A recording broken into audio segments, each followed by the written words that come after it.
Mayong buntag pag-usab sa tanan, dalay ko ng Dios nining adlaw karon nga gitugot niya kanato karon adlaw nga Lunes, Pizza 9. So usa kini ka pribilehiyo nga gihatag sa Dios kanato nga makahimo kita sa basa o pagpamalandong na usab diya sa iyang balaan nga pulong. Hinaot pa nga anaa kamong tanan sa may kentangan samtang kita magapadayon karon sa pagpamalandong sa pulong sa Ginoo agi og pagsugod sa ato nga adlaw.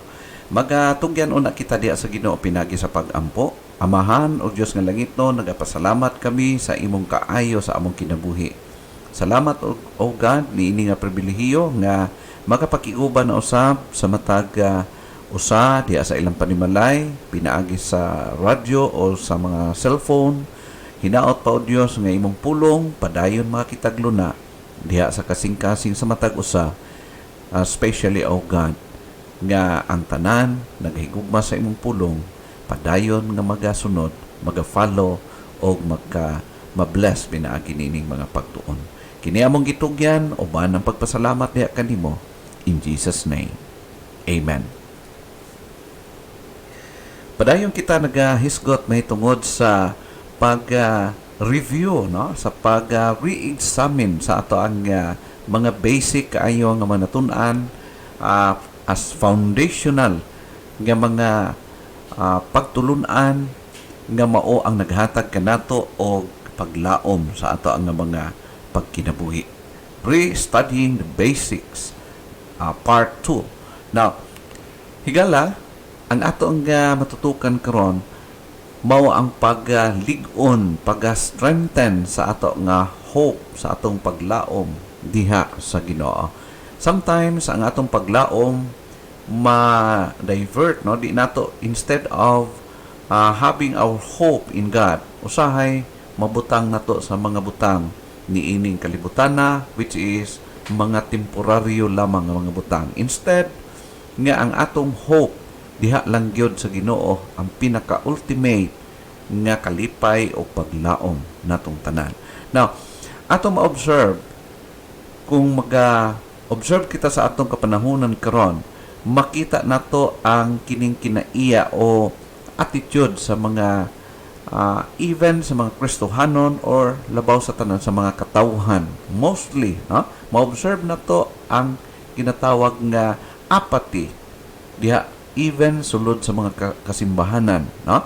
So ato makita nga anaa kanila kini nga maong kinaiyahan kung tan-aw nato sumala sa gisulti usab sa Book of Revelation, especially dito sa Laodicean Church na nga usa ka lukewarm mga klase nga mga kasing-kasing og pagpangkinabuhi, pag-alagad diha sa Ginoo.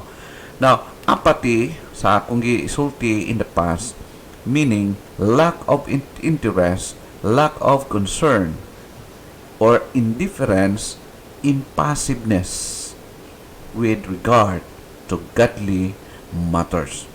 Kung para lang sa personal nga mga butang, enjoy kayo, excited kayo, pero para pang Ginoo na gani nga mga matters, wala na interest o di naganahan para sa niana nga mga butang. Now, kung imo tan-aw ni Gala, usa ka nagahatag o mga quotation, kita na to that Satan's target, your mind. Satan's weapon, lies. Unsa man ang weapon, ang armas ni Satanas nga mo'y giatake niya sa mga katauhan, mao ang bakak, no? O paspas nga naga-spread ang lies, ang bakak kaysa truth. Satan's purpose to make you ignorant of God's will, no? So mao na nga ang pinaka ginahimo karon sa kalaban nga ma-divert ang kinabuhi sa tao, ang iyang attention, iyang interest nga kuhaon gikan sa imuhang focus diha sa Ginoo, ibalhin ngadto sa mga ubang butang aron nga ma-lessen ang imuhang connection or imong pakig-fellowship diha sa Ginoo. And your defense is the inspired Word of God, the Bible. That's why nga ang effort sa kalaban gipaningkamutan niya as much as possible nga mapalayo ang tao sa Biblia. So himuon niya ang tao nga mga busy kayo walay time, no time for God. O kung grabe ang advancement karon, grabe pud ka busy ang mga tao. Now, higala, when you find yourself in a spiritual slump or declension, just pick up your Bible and allow it to reveal that confident trust you once had. No, kung unsa ka kadasig sa una, unsa ka mainiton, unsa ka malipayon magbasa sa Biblia o magsunod diha sa pulong sa Ginoo, mabalik lamang kato kung imong sugdan o padayunon ang pagbasa sa balaang kasulatan. Pick up your Bible and read it. Kay ang Bible mao kini ang galamiton nga mo rebuild, mo strengthen o mo pa-improve pa sa atong spirituhanong kinabuhi. Huh? And it will also help us or help you to fortify your hope in God. Now, brothers and sisters, kinahanglan kini ang pag-fortify sa ato nga hope, or it means the happy anticipation of God. Na kana bitawng excited ka o malipayon kang naghulat sa gipangsaad sa Ginoo sa imong kinabuhi, or a confident expectation. Kana bitawng mura kag wala ka gikapoy og gulat. Always excited ikaw diha sa imong pagkinabuhi. Now, importante kini gala because mao kini ang susi o mga butang nga makaapekto sa atong pagpangalagad sa Ginoo. Our hope is very, very important para kanato. Kay daghan ang mga tao nga nag-suicide, gumikan kay nawhutdan o nawad-an sila og paglaom. Once nga ang tao gani ma-hopeless na, mao nang danger nga mo posible siya mo come up sa suicidal nga klase nga mga buluhaton. No? The importance of hope is number one. Why it is important? Because hope is necessary for us to persevere. No? Ang paglaom, importante kaya sa itong spirituhanong kinabuhi, aron kita mo padayon, mo persevere, mo antos, mo kuangyod, no? Mo pursige kita, mo padayon nato sa unahan. Ingon pa sa Romans chapter 8 verse 25, according to Apostle Paul, but if we hope for that we see not, then do we with patience wait for it. So kung kita nagalaom diya sa mga wala na to makita, so mapasensyoso kita, mapailobon kita nga nagahulat ni ana hangtod gyud nga moabot. And that is the promises of our God. According sa 1 Thessalonians chapter 1 verse 13, again si Apostle Pablo nag-ingon sa mga Kristohanon, remembering without ceasing your work of faith and labor of love and patience of hope in our Lord Jesus Christ in the sight of God and our Father. Mao kana siya atong makita nga nakita ni Apostol Pablo diha sa kinabuhi sa mga Kristohanon sa Thessalonica, o atong makita higala nga nakahimo sila sa talagsaon nga mga buhat diha sa buluhaton sa Ginoo tungod sa ilang paglaom. No? Na-strengthen, nagligon ang ilang paglaom, and that's why ang ilang pagpangalagad dili gyud ikalalis nga gibless sa Ginoo. Na atong usa ka quotation nagingon, as long as we have God, we have hope. No? As long as we have God. Kung naa may pinakamakaluluoy nga sitwasyon sa taon ining kalibutan ay higala kanang wala siya Dios. Mao kana ang pinaka worst sa tanang worst nga sitwasyon sa kinabuhi. During the time nga ang tao walay Dios, diya siya ang kinabuhi. Nagingon, faith tells me that no matter what lies ahead of me, God is already there. No? Mao na atong makita igala. Kung ang atong paglaom, ang atong pagtuo, ang atong trust, ang atong confidence naa diha kanunay sa Ginoo, no matter what lies ahead of us, ato gyud mahinumduman that God is already there. Bisan asa ta moadto, ang Dios nagauban kanato. Kumpanya og nagatanaw siya, nagaprotect siya o nagapakiistorya siya kanato. Bisan pag-asa ta moadto. Muna nga dili nato unaon nga naay lugar ni kalibutan nga makaiktad kita, makascape kita sa presensya sa Ginoo because God is everywhere. No? Mao kana siya kala. That's the importance of hope. Number 2, hope is necessary for our motivation to become pure. Kung naamay makahatag og motivation kanato magkinabuhi kita purely, kanang limpyo nga klase nga pagkinabuhi in the sight of God and in the sight of man, kung kita nagahupot ni ining paglaoma. Kung ang atong hope, ang atong paglaom, ang atong kalipay mao ang Dios, then mulid ka na to, mag-motivate ka na to nga padayon magkinabuhi kitang putli diha sa iyang atubangan. Mao ka na ingon ni Apostle John dinhi sa 1 John chapter 3 verse 2. Beloved, now we are children of God, and it is not yet revealed what we will be.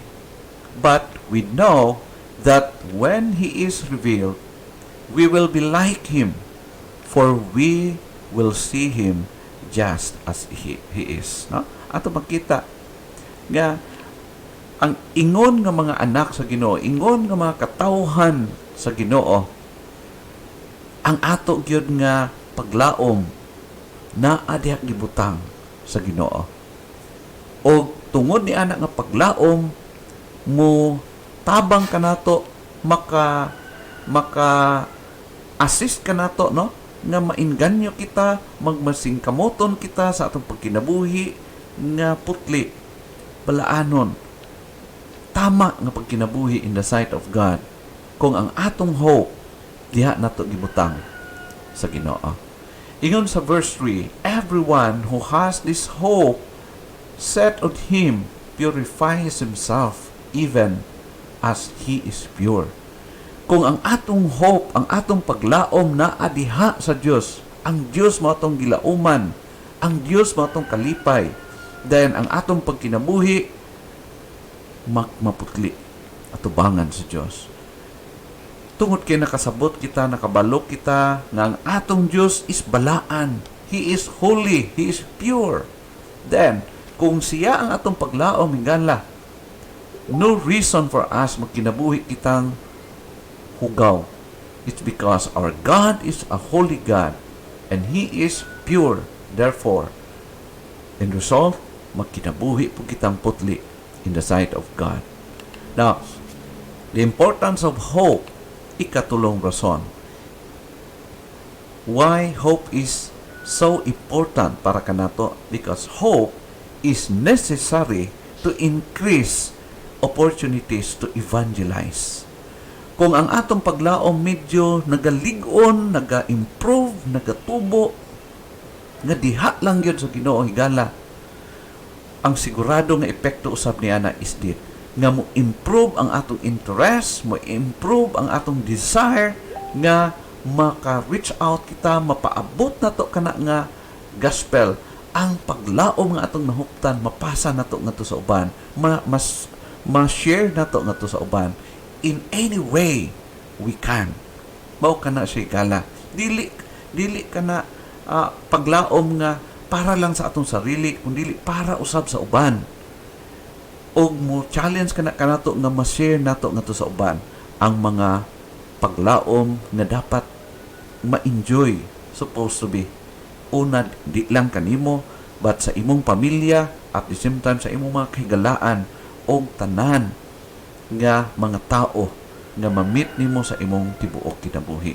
Unsay giingon sa 1 Peter chapter 3 verse 15. But sanctify the Lord God in your hearts, and always be ready to give an answer to everyone who asks you a reason concerning the hope that is in you, with humility and with fear. Mao kana siya itong makita igala nga kung ang atong paglaom, ang ultimate hope nato mao ang Dios, mahimo kitang preparado or naga-prepare kita sa itong kaugalingon anytime, anywhere nga matagbo na to, matubag na to ang mga panginahanglan sa mga tao sa atong palibot nga nagkinahanglan nga mahayagan mahitungod sa pulong sa Dios ug makasabot sila mahitungod paano maluwas ang ilang mga kalag. Paano sila makaangkon ni anang paglaom nga anaa kanimo higala, ania kanako, ania kanato as Christian.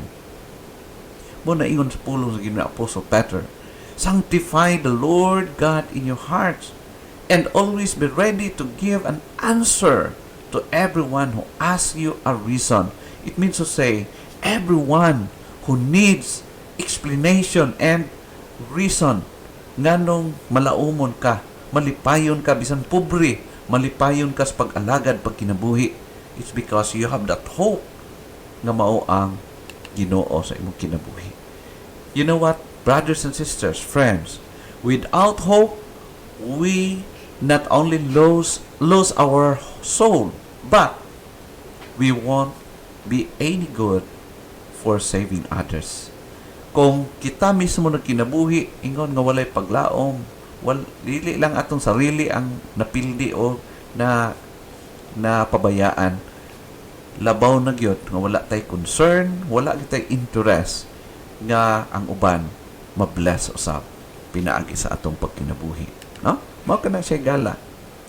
And how to fortify our hope? The Word of God, the Bible, was written to produce hope dinhi sa atong mga kasing-kasing. Read your Bible. Pick up your Bible. Read and meditate. Love your Bible. Read your Bible. And even memorize verses na maghatag sa imo ang dugang mga pag-challenge. No? Iyon sa Romans 15 verse 4. For whatever things were written before were written for our learning. Take note. Written for our learning, that through perseverance and through encouragement of the Scriptures, we might have hope. Amen. It is written for our learning. It means to say we need to read, we need to study, we need to meditate for our learning. Now, through its revelation of God's dealings with man in the past, we know God keeps His promises. Unsa may example yan ay gala? Like Abraham. Si Abraham isugo sa Ginoo, ingnan siya sa Ginoo, leave your country and go to the land which I will show you. According to Genesis chapter 12 verse 1. And all of us know, tanan kita nakabalo kung paano gi-fulfill sa Ginoo ang promise niya ngadto sa kang Abraham. Even up to this day, padayon pang gina-fulfill sa Dios ang iyang promise. Patay na si Abraham, tuwa na siya sa gingharian sa langit, pero padayon nga gi-fulfill sa Ginoo ang iyang promise. Take note, higala. Ang Ginoo once nga promise siya, tumanon gyud niya, humanon gyud niya. Ang promise sa Dios wala lang nakasukad, wala nagdepende sa atong kinabuhi, even ngadto sa atong next nga mga generations. I-fulfill sa Ginoo kung unsay ang gi-promise diha kanimo. Just be trustful and be faithful to Him in order nga ma-enjoy nimo not only you but also sa imong pamilya, tanan nga naa sa mahal nimo sa kinabuhi. Unsay promises sa Ginoo. This encourages us also to expect Him to deliver on His promises for the future. Each one of us, ang Diyos na ay mga promises, matag-usa ka na to. And I just want you to enjoy unsa ang gi-promise sa Ginoo sa imuha. Just make it clear diya sa imong kinabuhi gala. Ingon sa usa ka quotation, God's promises are for all those who place their trust in Jesus. Ang mga promises sa Ginoo ma-enjoy lang sa mga tao nga nagbutang gihatag nila ilang complete nga pagsalig trust diha kay Jesus. Niining kalibutan na or even in the second life. Now, according to 1 Peter chapter 1 verse 13, therefore, prepare your minds for action. Be sober and set your hope fully on the grace that will be brought to you at the revelation of Jesus Christ. Means to say, where do read of the grace that is to come when Jesus Christ is revealed. Kana nga grasya, kana nga blessing, kana nga promise, mao ang pag-abot sa atong Ginoo. Higala, ang pag-alagad na to, ang atong inspirasyon, wala nining kalibutan na, apan naa sa Dios nga mo'y tag-iyas tanang butang, ug anaa sa Dios nga mo'y nag-promise nga someday moabot siya o kuhaon kita niya o giandam niya ang reward para kanatong tanan according sa imong gi-perform, ibuhat para sa iya usab nga kaymayaan.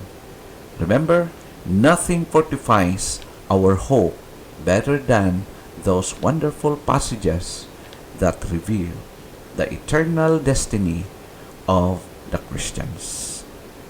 Basaha ang imong Bible, kay diha sa Bible puno dato kayo siya og mga blessings, makalipay, maka-challenge, maka-encourage kanimo, especially kung naa ka karon sa grabe nga kasub-anan, grabe nga discouragement, grabe nga suffering sa kinabuhi. Read your Bible and it will fortify your hope in God. I-strengthen niya, lig-uno niya ang imong paglaom diya sa Ginoo. Just strengthening our hope in God. May God continue to bless His Word in our hearts.